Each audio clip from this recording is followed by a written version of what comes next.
The Girl and the Fairy. Author Lourdes Lopez Salazar.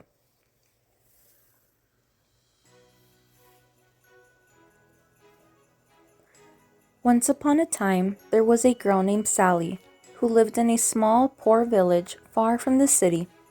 This village in southern Mexico was home to just a few families, and the kids had to walk an hour to get to their rural school. Sally, who was in second grade, walked with her neighbors Pedro and Luisa. Pedro was in fourth grade, and Luisa was in the same grade as Sally. They followed a rocky dirt path lined with big old trees. In the distance, you could see fields where some families worked the land. Sally loved to chat and sing the whole way. She was a very curious and bright girl for her age. She adored school and never complained about anything. Sometimes, on the way home, she liked to explore places, like caves formed in small stone hills. Luisa and Pedro had so much fun with her silly ideas. Every now and then, Sally would climb to the top of those little hills and pretend to be a great singer, performing while her friends clapped because she was really good at it. But the last week, Luisa and Pedro noticed that Sally was super quiet. On the way home, she didn't play games anymore and looked very serious. "What's wrong, Sally? Why aren't you talking? Don't you sing anymore? Did the mice eat your tongue?" Pedro teased, trying to make her smile. But Sally just turned and gave him a polite little smile. Luisa stepped in. "You've been like this for days. Tell us, what's going on?" Sally answered, "Nothing. I'm just tired. You guys better watch the path and be careful with those rocks. Remember the time I tripped and bonked my head?" They all laughed, thinking back to that scary moment when Sally fell and her head started bleeding. They remembered how Pedro ran like crazy to get help from the school because Sally was bleeding so much. Pedro shouted, "Man, were we scared, but you were laughing and laughing, saying your guts would spill out of your head if I didn't hurry up and get help. I believed you and ran so fast I fell twice." When they got to school, Sally sighed. "Phew, we made it. See you after school, Pedro." Sally went to her classroom, pulled out her notebook, and finished her homework, which she had started just the day before. But after an hour of class, she fell asleep at her desk, and the teacher noticed. She sent her to the bathroom to wash her face and told her in a firm voice that after classes, she wanted to see her in the principal's office. At the end of the day, Sally walked down a long hallway to the office door, feeling scared and unsure. She knocked softly. "Teacher Laura, may I come in?" Sally asked. "Come in, Sally. Please sit down. I called you here because I've noticed you've been falling asleep in class lately, and it's not the first time. Tell me, are you sick? Or is something going on at home?" the teacher asked. Sally didn't answer and looked down at the floor. But the teacher kept asking, "What did you have for breakfast today? What time did you go to bed?" Sally replied, "I had cereal with fruit and some bread for breakfast, and I went to bed after finishing my homework." The teacher insisted, "Sally, I need your mom to come to school tomorrow." "No, teacher, my mom's working and can't come. I promise it won't happen again," Sally said, starting to cry. The teacher went on, "Sally, you used to join in class all the time, but now you don't. You also signed up for track competitions, something you haven't done in a month. I don't know if I had mentioned this, but you are really good. Did you know your classmates call you the atomic ant? You're always the first to get to school. And in art class, especially in choir, you always give it your all. You're one of our best singers. But lately, you haven't been yourself," the teacher explained. Lowering her voice, the teacher said kindly, "Sally, trust me. Please tell me what's going on." Sally, still looking at the floor, stammered, "Nothing's wrong, teacher. I promise I won't fall asleep in class again. Please don't make my mom come." The teacher sighed and said, "All right, Sally. This is the last time and I'll let it slide. Try to go to bed earlier and eat all your breakfast so you don't fall asleep in class. But I want you to know I'm here to help you." Sally said, "Thank you so much, teacher." When school was over, her friends were waiting for her. super curious to know why teacher Laura had called her to the principal's office. As soon as they saw her, they ran up and asked, "What happened, Sally? What did the teacher want to talk about? Did you get expelled?" Sally, now farther from the school, burst into tears and said, "No, I didn't get expelled. It's because I fell asleep in class." Louisa asked, "Why are you falling asleep in class, Sally?" Sally answered, "Because I'm really tired." Pedro intervened. "Why are you so tired? We all walked to school together." Sally started sobbing and said, "I don't know where my dad is. One day he hugged me and said he loves me so much and that he'd be back soon. But he hasn't come back. We don't know where he is. My mom started working at the doll factory. Poor thing. She works so hard and comes home exhausted. She falls asleep and I hardly get to see her. I try to help by washing dishes and taking care of my little brother, and I finish my homework late at night. I can't sleep because I'm worried about my dad. I'm scared something happened to him, even though my mom says he'll be back soon and not to worry." Crying, she finished saying, "I miss my dad so much, and I'm scared something happened to him," Sally cried. Pedro asked, "What about your dad, Sally? Where does your mom say he went?" Sally answered, "My dad had to go work far away, in the United States. My mom told me not to tell anyone, but I'll share it with you because you're my friends. I just don't want anything to happen to my dad. I miss him so much." Her friends gave her a big hug and said they'd help her and visit her later, and they did. They brought cookies for Sally and her little brother, did homework together, and helped with chores so everything got done fast. After that, they all went to bed early. The next morning, Sally looked a bit better. Even though she tried hard to hide her sadness, her friends' love and help made it easier. One Friday night, Sally was at home in her princess pajamas. Her mom was home, and her little brother was asleep with her. Sally felt lonely and went to find Pichin, a little duck her dad gave her when she was small, which she sometimes slept with. But that night, she called for him over and over with no answer.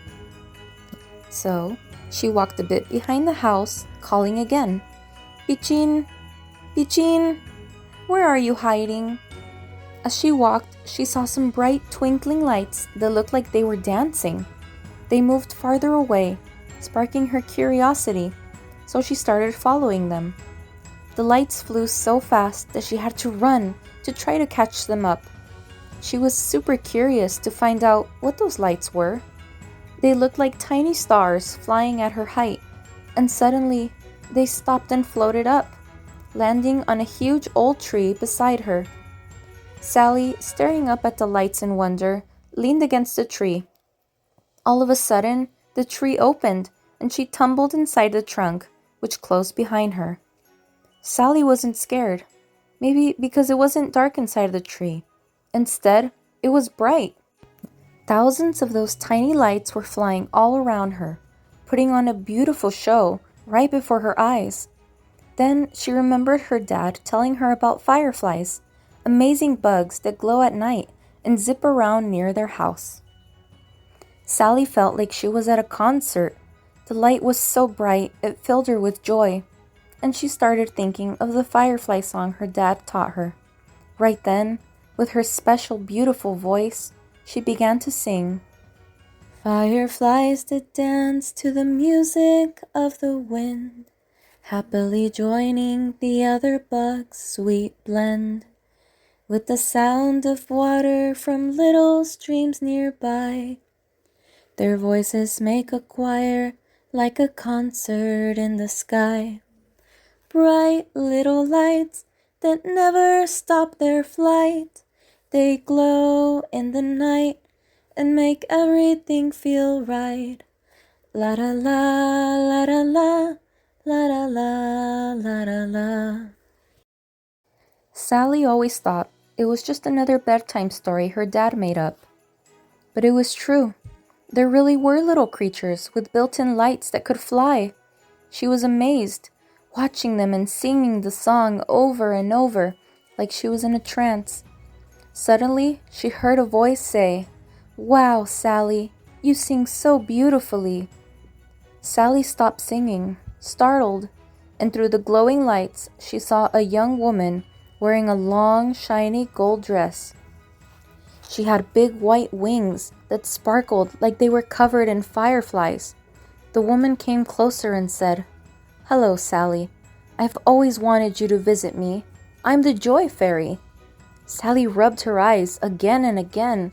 She couldn't believe a real fairy was standing in front of her. She never thought fairies were real, let alone that she'd meet one. "Hi, don't be scared. I'm here to help you," the fairy said kindly. "Are you really a fairy? A joy fairy? Where's your magic wand?" Sally asked, noticing every detail. "Don't worry about that. I'll use it when I need to," the fairy replied.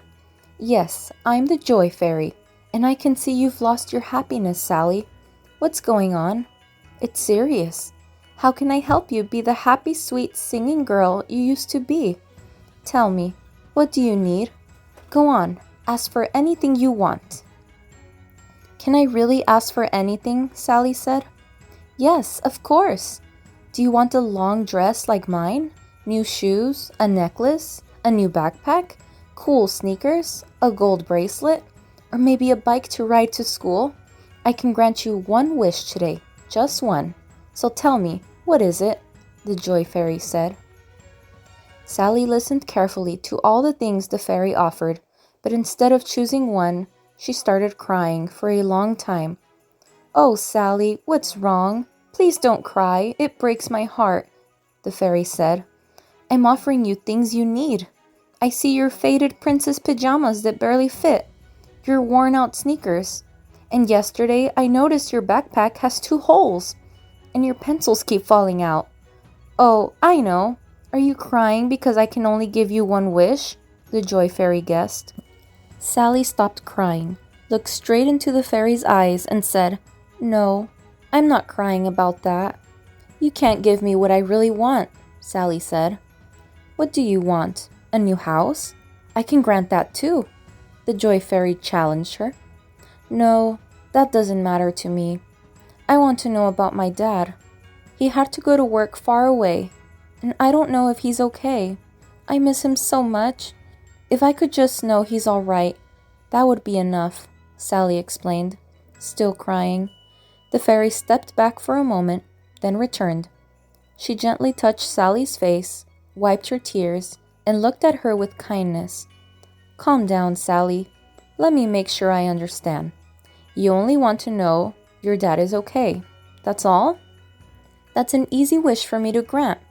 But tell me, dear girl, if I give you this wish, will you be the happy, sweet, and charming girl you used to be? Can you promise that?" the fairy asked. "Yes, I promise I'll sing every day again and be kinder to my little brother. I'll help my mom at home with more energy and join the races so our school team can win. I'm sure if I know my dad is okay, I'll sleep better at night," Sally said. "Sally, you're a good girl, and I'm proud of you. Hold my hand tight and follow me," the fairy said. Chirin tirin, chiron duron. Let joy return to her heart so strong. Chirin tirin, chiron duron. Let her heart sing again in the classroom song. Chirin tirin, chiron duron. Let her father appear before long. Sally's big green eyes were wider than ever, listening to the fairy and waiting eagerly to hear about her dad. Her warm brown skin glowed under the firefly's light, and her face shone with excitement to learn even a little bit about him. When the fairy finished her magic words, a big cloud appeared in front of them. In it, Sally saw her dad Mario, playing the violin. Then she saw him working hard in a big carpentry workshop, sanding fine wood and shaping it into a violin until it was finished.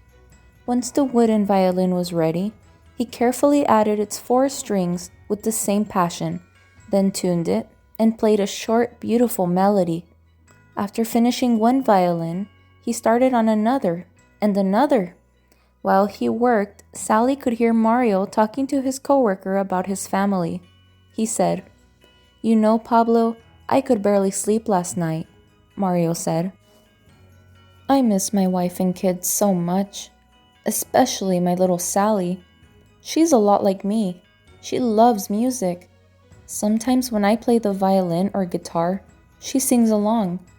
I hope time goes by fast so I can go back to our village, hug them, and never be apart again.